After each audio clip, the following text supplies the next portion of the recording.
আসমান কাঁদে জমিন কান্দে, কাঁদে উড়ে গেলে মান। একটা সাহাবী ওখানে দাঁড়া হলো, বলছেন ইয়া রাসূলুল্লাহ, আমি একটা প্রশ্ন করব, একটা সওয়াল করব। অনেকগুলা ওখানে সাহাবী রাসূল আছে। নবী পাক বলছে হ্যাঁ হ্যাঁ বলো, কি আছে তোমার সওয়াল? তো ইয়া রাসূলুল্লাহ সাল্লাল্লাহু আলাইহি ওয়াসাল্লাম, হর বছর না জানে কত লাখ হাজি হজ করতে আসছে, আছে না?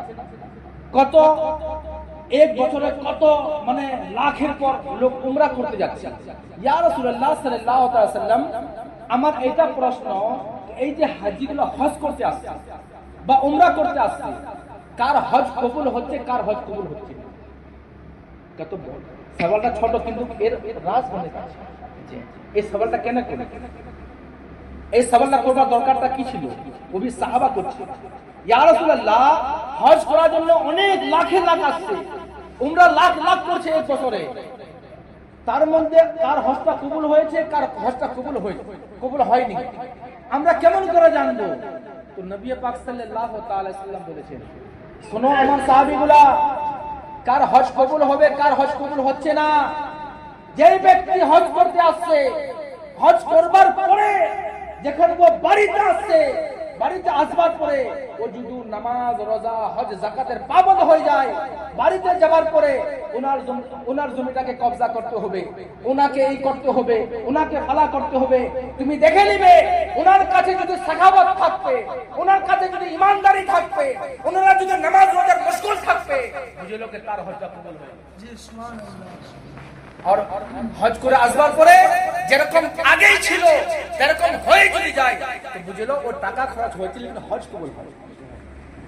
আজকে কি হজ লোক তাজারাত বানা লিখছে, হজ নামের জন্য, আমার কাছে পয়সা আছে আমি হজ করবো, লোক আমাকে হাজি বলবে, কিন্তু আমার ভিতরে কি আছে সেটা দেখছে না, আমি কত গুনাহ করছি সেটা দেখছে না।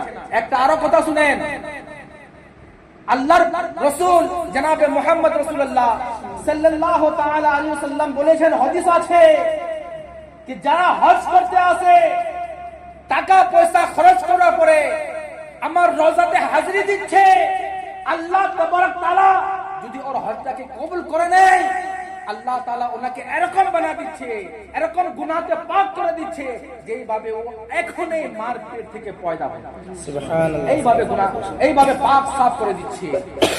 আর যে ইনসান হজ করতে গেল, টাকা পয়সা খরচ করলো, সব কিছু করলো, বাড়িতে আসবার পরে ওর ঈমানটা ওরকমই আছে যে ওনাকে পরেশান করতে হবে, ওনার এটা জমি নিতে হবে, ওনাকে এটা করতে হবে, ওনাকে কিভাবে আমি থানা থেকে পেশ করে দিব, ওনাকে কেমন আমি ওর কাছে আমি ই করে দিব। তার কি বলছে নবী পাক, যেরকম হজের পহলে একটা গুনাহ করছিল, তো একটা গুনাহ করছিল, তো ওর পরে একটা লানত পড়ছিল, একটা লানত।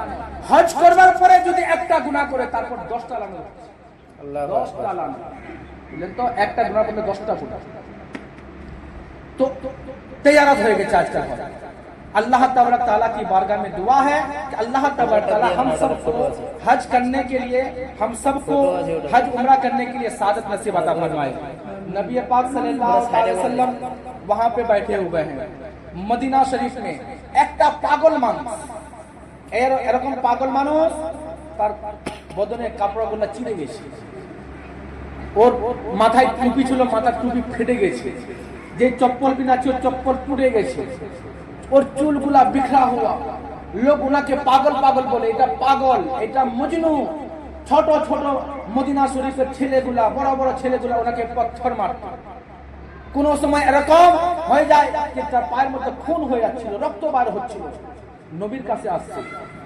ওখানে যেরকম অনেক সাহাবা আছে, অনেক বাহাদুরের লোক আছে, অন্য অন্য মুলকের লোক, তেজারতি লোক আছে, নবীর কাছে বেশি সময় নাই, একটা সেকেন্ড কিমতি ছিল। বলেন সুবহানাল্লাহ। কেন কিমতি ছিল? যখন আমার নবী এই দিনে তাবলীগ করে, তখন উমর কত ছিল? 40 বছর। নবুয়তের এলান যখন করে 40 বছর উমর থেকে নবুয়তের এলান করলো, আর 1300 সালের মধ্যে নবী পাক এই দুনিয়াকে রুখসত করে দিল। বিচে কত বয়স থাকলো?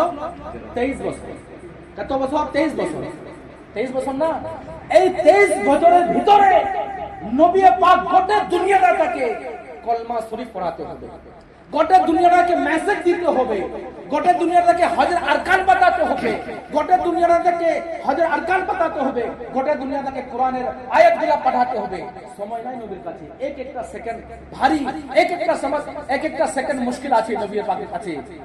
পাগল আসলো, ওখানে লোকগুলা বলছে হুজুর, হুজুর পাক এটা পাগল, সময় বরবাদ করেন না আপনি, এ পাগল মানুষ। নবী পাক বলছে তোমরা খামোশ, সবাই খামোশ, উস্কুত, খামোশ, সবাই সবাই খামোশ হয়ে গেল। ওখানে পাগলটা আসবার পরে নবীর সঙ্গে কথা বলছে। নবী পাক সাল্লাল্লাহু আলাইহি ওয়াসাল্লাম আপনার মাথাটা নিচে করে হ্যাঁ হ্যাঁ হ্যাঁ ঠিক আছে ঠিক আছে ঠিক আছে ঠিক আছে ঠিক আছে। তো পাগলটা কি বলছে, ইয়া রাসূলুল্লাহ আমি পাগল নই, আমি পাগল নই, আমি ভালো মানুষ। আমি আজ পাগল কেন হয়েছি? আমার বাড়িতে আমার ছেলে আছে, আমার মেয়ে আছে, আমার ভাই আছে, সবাই আছে, কিন্তু আমাকে কেউ দেখে, আমাকে কেউ রুটি দিচ্ছে না খেতে। আমার ছেলের কাছে সব কিছু আছে, পয়সা আছে, ধন দৌলত আছে, কিন্তু আমার সঙ্গে যে 5 মিনিট কথা বলবে ওর জন্য 5 মিনিট সময় নাই। আমি পাগল নাই হুজুর, লোক আমাকে পাগল পাগল বলে। নবী পাক বলছে ঠিক আছে, তোমাকে যদি কেউ খাবার না দেয়, তোমাকে যখন খাবার দরকার করবে তুমি আমার কাছে চলে আসবে, আমি তোমাকে খাওয়াবো। বলেন সুবহানাল্লাহ। আমি খাওয়াবো তোমাকে, যার কই নাই তার জন্য আমি আছি, আমি রাহমাতুল লিল আলামিন, আমি তোমাকে খাওয়াবো। বলছে ইয়া রাসূলুল্লাহ মদিনা শরীফের ছেলেগুলা আমাকে পাথর মারছে, আমাকে ঢেলা মারছে, আমার পাটা জখম হয়ে যাচ্ছে, খুন রক্ত বাইর হচ্ছে।